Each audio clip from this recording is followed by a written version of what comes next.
Hola, hoy vamos a dar inicio a las actividades de laboratorio que corresponden al módulo de la piel y sus anexos.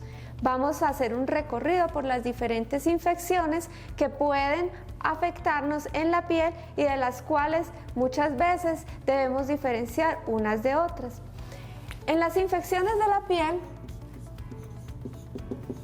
es importante recordar que se requiere de una alteración de la piel, que se dañe la integridad de la piel para que el microorganismo entre y cause el daño.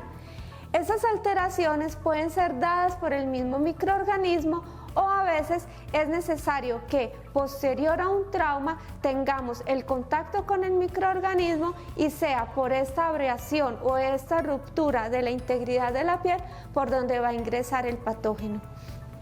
Hay diferentes microorganismos que me van a causar daño en la piel. Vamos a describir algunos de ellos, pero quiero que nos ubiquemos en los 4 grupos que vamos a revisar en los diferentes laboratorios. Vamos a ver infecciones causadas por bacterias, infecciones causadas por hongos, que son las que llamamos micosis. Vamos a ver las infecciones causadas por virus de la piel y las infecciones causadas por parásitos. Hoy nos vamos a concentrar en las infecciones causadas por bacterias. Dentro de las infecciones causadas por bacterias vamos a separar aquellas que son causadas por bacterias propiamente, eubacterias, como microorganismos Staphylococcus aureus,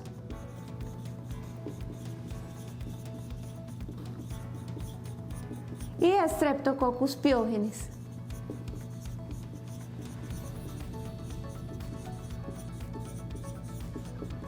Estos microorganismos son considerados patógenos primarios de la piel. ¿Qué quiere decir esto? Que tienen la capacidad, por sus factores de virulencia, causar daño sin que haya un trauma previo. Entonces hablamos de infecciones primarias de la piel. Ahora tenemos que hay otro tipo de infecciones que son infecciones secundarias.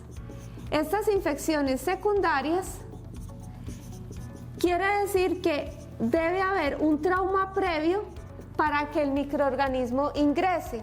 Allí, ¿qué situaciones podemos recordar? Una herida quirúrgica, una quemadura. Y dependiendo de ese tipo de trauma, vamos a tener agentes que son más frecuentes en ese tipo de infecciones. Ejemplo de ello, en una herida quirúrgica, además de Staphylococcus aureus, puedo tener microorganismos como las enterobacterias, en específico Escherichia coli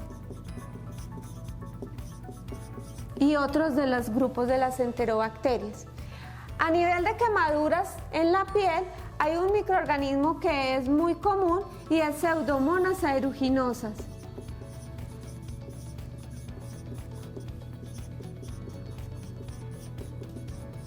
Entonces, este tipo de microorganismos requieren de que haya un trauma previo, que se dañe esa integridad.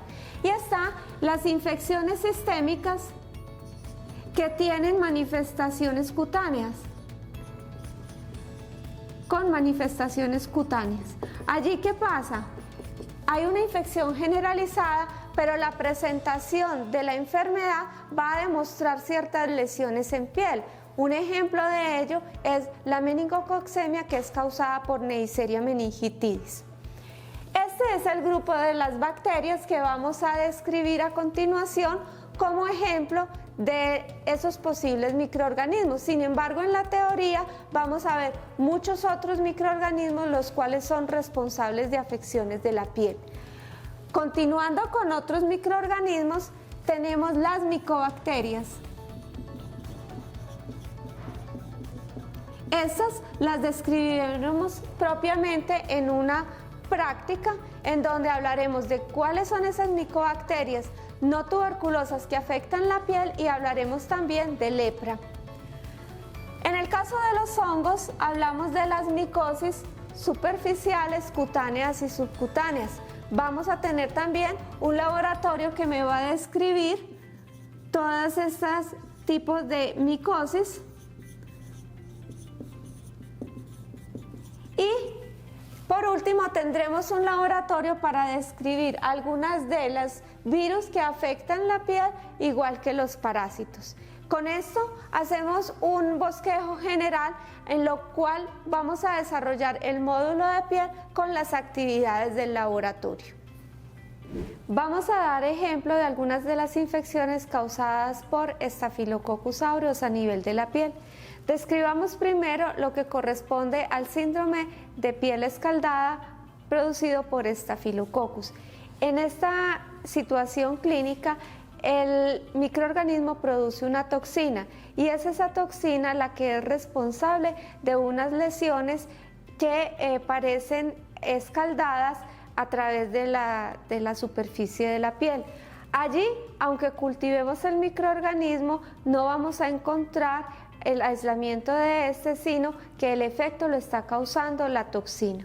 Ahora pasemos a otras entidades clínicas en donde también participa Staphylococcus aureus. Tenemos el caso de una celulitis, de absceso en región sacra y de la presentación de forúnculos o también foliculitis. En estos procesos vamos a tener que, si tomamos la muestra de cada una de estas lesiones, vamos a lograr el aislamiento del microorganismo.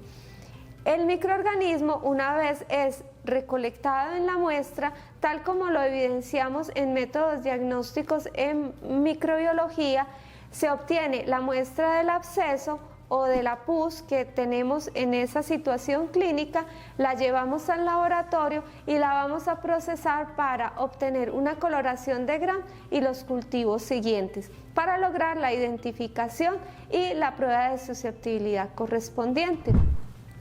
En el Gram es característico la presencia de cocos Gram positivos formando cúmulos y recuerden la importancia de evidenciar la presencia de polimorfos nucleares neutrófilos que hacen relación a esa respuesta inflamatoria que desencadena la infección. Una vez tenemos el cultivo del microorganismo, recordemos que se debe realizar en agar sangre y en agar chocolate. En el agar sangre recordemos la importancia de ver si hay la presencia o no de hemólisis. Encontramos que las colonias son blanquecinas sobre levantadas beta hemolíticas. Muy importante realizar en el caso de Staphylococcus la prueba de coagulasa, la cual, si es positiva, me confirma la presencia de Staphylococcus aureus. Y como característica interesante de algunos de los Staphylococcus aureus aislados es la presencia de un pigmento amarillento, de ahí su nombre de Staphylococcus aureus, por ese pigmento amarillento que posee. Finalmente debemos hacer la prueba de susceptibilidad para poder determinar el tipo de antibiótico adecuado para el tratamiento. No olvidar que entre las evaluaciones que se deben hacer de la prueba de susceptibilidad es importante determinar si se trata de un Staphylococcus meticilino sensible o meticilino resistente. Luego de corroborar esta sensibilidad, también es importante determinar si es positivo a la prueba del test D. Si es positivo a la prueba de test D, recordemos que ese paciente no puede ser tratado con clindamicina porque tiene una resistencia a eritromicina que le está generando resistencia inducida a clindamicina. Finalmente, logramos la identificación del microorganismo con sus pruebas de susceptibilidad y tratamiento eficiente para el paciente. Continuamos con enfermedades producidas por Streptococcus.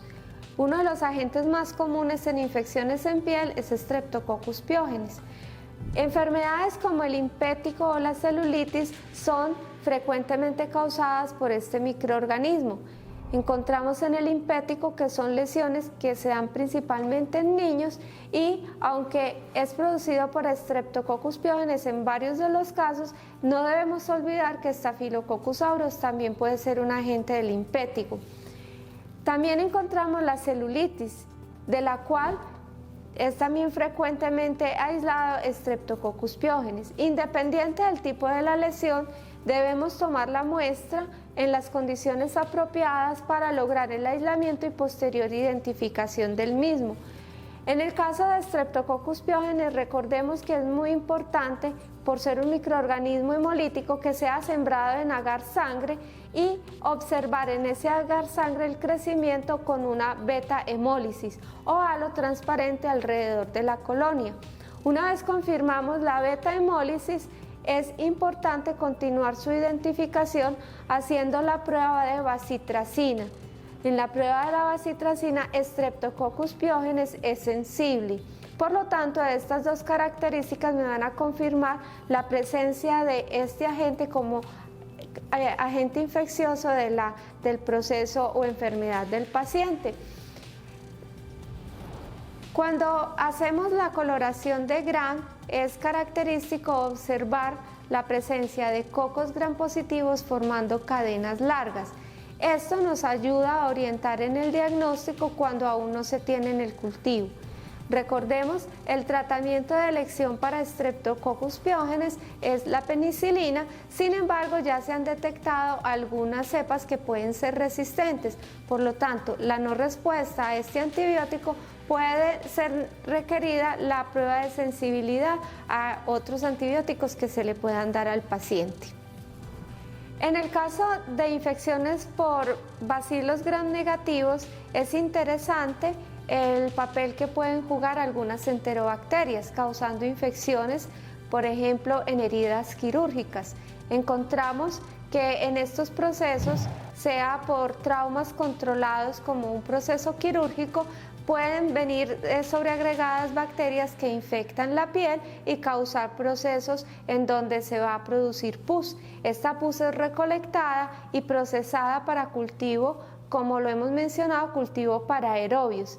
Luego de que se deja en incubación a 37 grados centígrados por 24 horas, vamos a observar el crecimiento en el medio agar sangre y en agar maconque. Recordemos, en el agar sangre vamos a encontrar que el crecimiento es abundante porque el medio es enriquecido. No vamos a encontrar hemólisis para el caso de Escherichia coli. Y en el caso del maconque vamos a encontrar colonias fermentadoras de la lactosa. Recordemos que son de color rosado. Una vez tenemos el crecimiento del microorganismo, se hacen las pruebas de identificación. Recordemos cuáles son esas pruebas: la prueba del TSI, en donde fermenta la glucosa y la lactosa con producción de gas y sin producir ácido sulfídrico. En el caso de la prueba de la lisina, va a ser deaminación negativa y descarboxilación positiva sin producción de ácido sulfídrico. En la prueba del citrato, la bacteria no es capaz de utilizar el citrato, por lo tanto la prueba es negativa. En el caso de la urea, vamos a encontrar que la prueba es negativa, no hay producción de ureasa, por lo tanto no hay reducción del compuesto. Y por último, la prueba de zinc, encontramos que el microorganismo es móvil porque crece en la línea de siembra y alrededor y no produce ácido sulfídrico. Luego de tener identificada la bacteria, se deben hacer las pruebas de sensibilidad. Cuando la bacteria es completamente sensible a los antibióticos de elección, no se tendría ningún problema. Sin embargo, recordemos que las enterobacterias, como Escherichia coli y otras, presentan mecanismos de resistencia, los cuales es necesario determinar. Recordemos la presencia de beta-lactamasas de espectro extendido o también la producción de AMC, en la cual vamos a tener resistencia a ciertos antibióticos, la cual debe ser evaluada previo o durante el tratamiento del paciente para determinar si se mantiene o no la terapia con estos mismos. En el caso de quemaduras, el agente más común es Pseudomonas aeruginosa. Recordemos que este es un bacilo gram negativo no fermentador, es decir, no me fermenta ni glucosa ni lactosa. Vamos a encontrar que en el gram son bacilos gram negativos. Sin embargo, son bacilos gram negativos más delgados que los que presentamos en las bacterias como las enterobacterias. Una vez crece el microorganismo en agar sangre, vamos a encontrar que hay colonias beta hemolíticas, y si destapamos el cultivo podemos ver un color brillante metálico que hace parte del pigmento que produce la bacteria. En el agar McConkey encontramos que son bacterias que no fermentan la lactosa, por lo tanto las colonias son pálidas. Y muy interesante es la producción del pigmento verdoso, que es la pioverdina, característico de el crecimiento de Pseudomonas aeruginosa. Recordemos que hay otro tipo de pigmentos, en este caso es el pigmento verdoso, que es la pioverdina.